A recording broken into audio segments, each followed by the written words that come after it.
नमस्कार दोस्तों, ज्ञान दर्शन यूट्यूब चैनल में आपका स्वागत है। दोस्तों, एसआईपी करने से पहले 10 बातों पे ध्यान देना बहुत ज़रूरी है, जो कि आप लोगों के सामने मैं बताना चाहूँगा। अक्सर हम लोग गलती क्या करते हैं, एसआईपी करने के लिए उत्सुक तो रहते हैं, एक्साइटेड रहते हैं, लेकिन एसआईपी करने में गलती क्या करते हैं इस पे मैं बात करूँगा। कोई भी व्यक्ति सबसे पहले गोल सेटिंग करना बहुत ज़रूरी है। लक्ष्य तय करो। लक्ष्य जब तक आप तय नहीं करेंगे तब तक ये चीज़ें क्लियर नहीं हो पाएगी। जैसे कि घर खरीदना, बच्चे की पढ़ाई, या बस भविष्य बचत करना चाहते हो। एसआईपी एक स्पष्ट लक्ष्य के साथ शुरू करना चाहिए। एसआईपी जब भी शुरू करें तो अपना एक प्लान के तहत, कि कब बच्चे की शादी के लिए, पढ़ाई के लिए, या खुद रिटायरमेंट प्लान के लिए, तो जब गोल सेटिंग हो जाएगा तो मेरा मानना यह है कि हम लोग सही समय पे सही निवेश कर सकते हैं। जैसे दूसरा नंबर आप लोगों के सामने है, समय तय करो। मैं बार बार बोलता हूँ कि नीड के हिसाब से, ज़रूरत के हिसाब से आप लोग जब एसआईपी में टाइम देंगे तो अच्छा से अच्छा रिटर्न मिल पाता है। एसआईपी जल्दी अमीर नहीं बनाती है, आप लोगों के सामने दिखाई दे रहा होगा। इसीलिए कम से कम 5 से 10 साल के लिए आप लोगों को लगाना बहुत ज़रूरी है। ऐसे तो 10 साल से ज़्यादा ही रहना चाहिए। और तीसरा जो है आप लोगों के सामने, जो अभी आप लोगों के सामने मैं बताऊंगा, तीसरा जोखिम समझो। जोखिम क्या होता है? आज के डेट में 2, 4, 5 साल से अच्छा रिटर्न मिला हुआ है, इसका मतलब ये नहीं है कि इसमें रिस्क नहीं है। रिस्क नहीं है ऐसा तो हो ही नहीं सकता है। हर एक फंड में कुछ ना कुछ रिस्क है, लेकिन अगर सेफ्टी के साथ आप लोग करना चाहते हैं तो अगर डेब्ट फंड है, आप लोगों के सामने दिखाई दे रहा है, तो डेब्ट फंड में थोड़ा ज़्यादा सुरक्षित पैसा रहता है। और इक्विटी फंड है, उससे ज़्यादा रिस्क होता है। अगर और सेफली जाना है आप लोगों को तो दोनों मिला के हाइब्रिड एसआईपी करना चाहिए। तो ये कैसे संभव है? जब एक एडवाइज़र के थ्रू आप लोग जब करेंगे तब जाके संभव हो पाएगा कि अच्छा से अच्छा हम लोग कर सकें। ये आप लोगों के सामने जो दिखाई दे रहा है कि सुरक्षित निवेश चाहिए डेब्ट फंड के लिए, तो 6 से 9%, 6 to 9% इसमें लगभग रिटर्न मिल जाता है। तो इसीलिए डेब्ट फंड ज़्यादा सुरक्षित हो जाता है। अगर रिस्क लेना ही है तो रिस्क लेना है सेकंड वाला जो है इक्विटी फंड, 12 से 18%। ऐसे मिलने के लिए दोस्तों तो आप लोगों को 20, 30, 25 भी मिल जाए इक्विटी फंड में, लेकिन मेरा मानना यह है कि 12 से 15%, 18 तो ऐसे लिखा गया, या 20%, लेकिन 12 से 15% उम्मीद करना चाहिए। जो हाइब्रिड फंड है उसमें थोड़ा उससे सुरक्षित होता है, तो इसमें 8 से 12% लगभग रिटर्न मान के चलना चाहिए। ऐसे ज़्यादा मिल रहा है उसके चक्कर में ज़्यादा नहीं पड़ना चाहिए। सही फंड चुने। सही फंड कैसे चुने?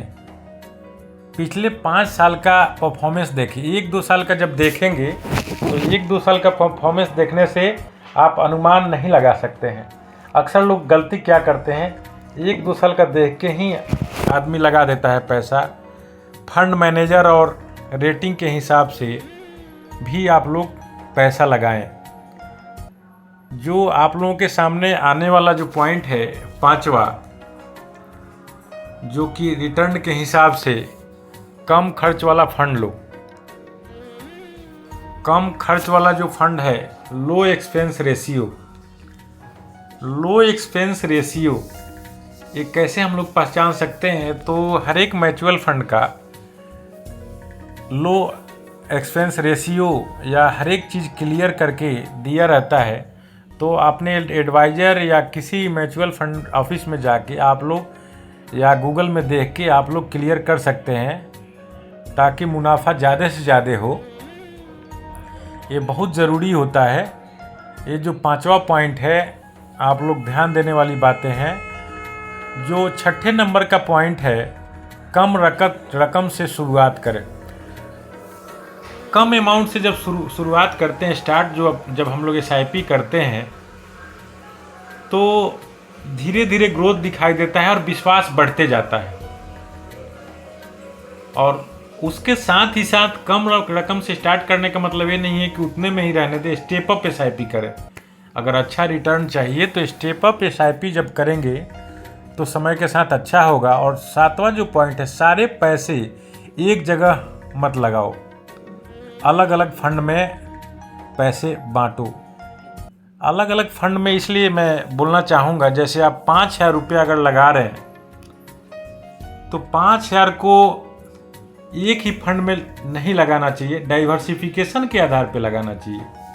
लेकिन हम लोग ये गलतियाँ कर देते हैं और एक ही म्यूचुअल फंड में जाके पैसा निवेश कर देते हैं, या एक ही म्यूचुअल फंड के एक स्कीम दो चार में कर देते हैं।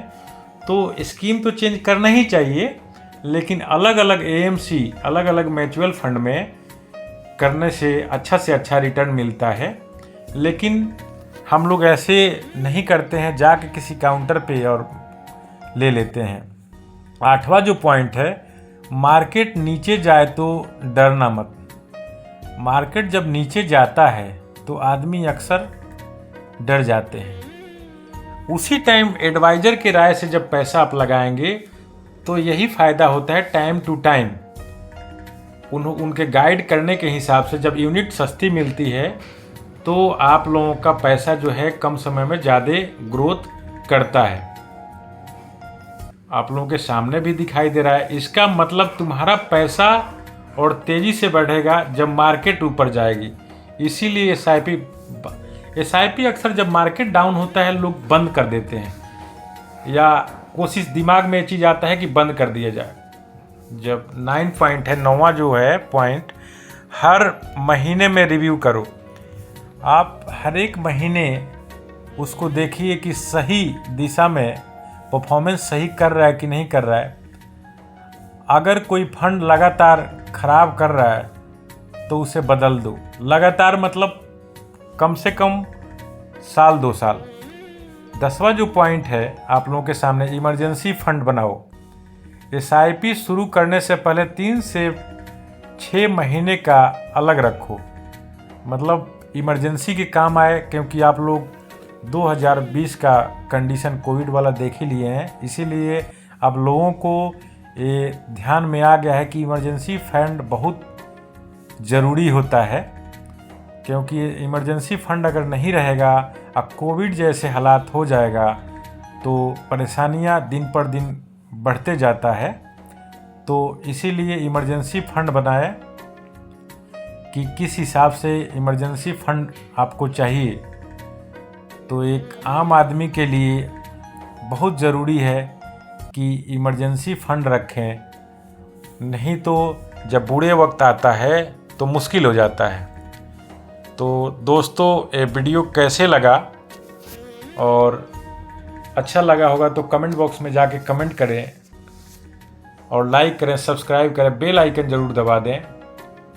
जो लक्ष्य तय करने के लिए बोला गया है, गलती हम लोग बेगर लक्ष्य तय किए हुए, इसीलिए हम लोग साल 2 साल में पैसा थोड़ा बढ़ा नहीं कि साल 2 साल में हम लोग पैसा निकाल लेते हैं।